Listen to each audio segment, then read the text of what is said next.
Hello everybody, Thomas here, welcome back to another video. Today I'm going to be showing you the easiest, simplest, quickest way to take cuttings from your fuchsia and turn them into your very own brand new plants for free. So let's get into it. Firstly, let's go through what you're going to need. You're going to need a pot, some compost, and preferably some secateurs, or a knife will do just as well. And also, if you want to add some extra drainage, I'd recommend some perlite, but this isn't necessary. Now, to start with, I'm just going to mix together the compost and the perlite just to create a nice ratio. I don't tend to follow a strict ratio, I just try and look at it and eye it in really to see what I think would be good, and normally this is the sort of look I go for. This just adds a bit more aeration into the soil and hopefully helps the plant or the cutting to take.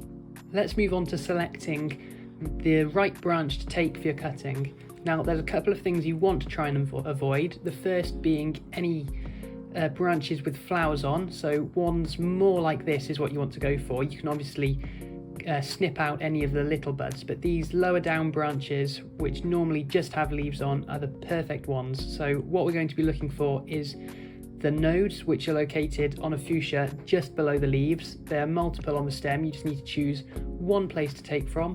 Then I'll just pinch it together, and then using my secateurs carefully cut just below the node, and like that we've got our first cutting.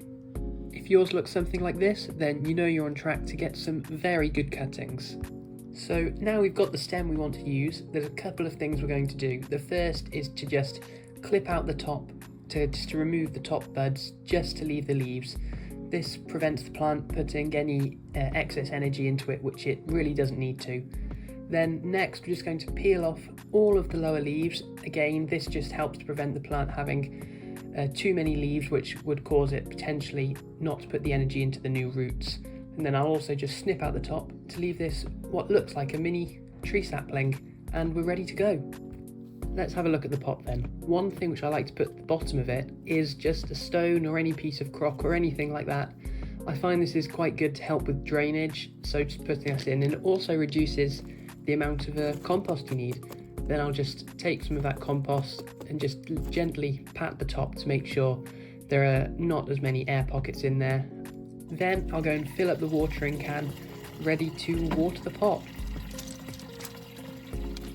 With the watering can now full, I'll water the pot before putting the cutting in, and then as soon as that's watered, we can move on to it. Now for probably the easiest part of this whole process, I'll just take the cutting and gently press it down into the compost, making sure that the stem goes in fairly deep, leaving it looking something a little bit like this. And there you have it, a perfect fuchsia cutting. One additional thing you can do to hopefully increase the chance of your fuchsia cutting taking is just placing a clear or translucent plastic bag over the top. This just helps to increase the humidity and provides hopefully a nicer environment for it. Then the final thing you want to do is to just place your cutting on a tray or a towel if it's wet, in a warm, sunny environment, to hopefully give yourself a new plant in the weeks to come. And that's everything you're going to need to get yourself some new free fuchsia cuttings. If you have enjoyed this video, please consider subscribing and leaving a like on it. And if you want to share any of your own pictures of your own cuttings with me, you can do over on Instagram at Thomas_gardening. See you in the next one.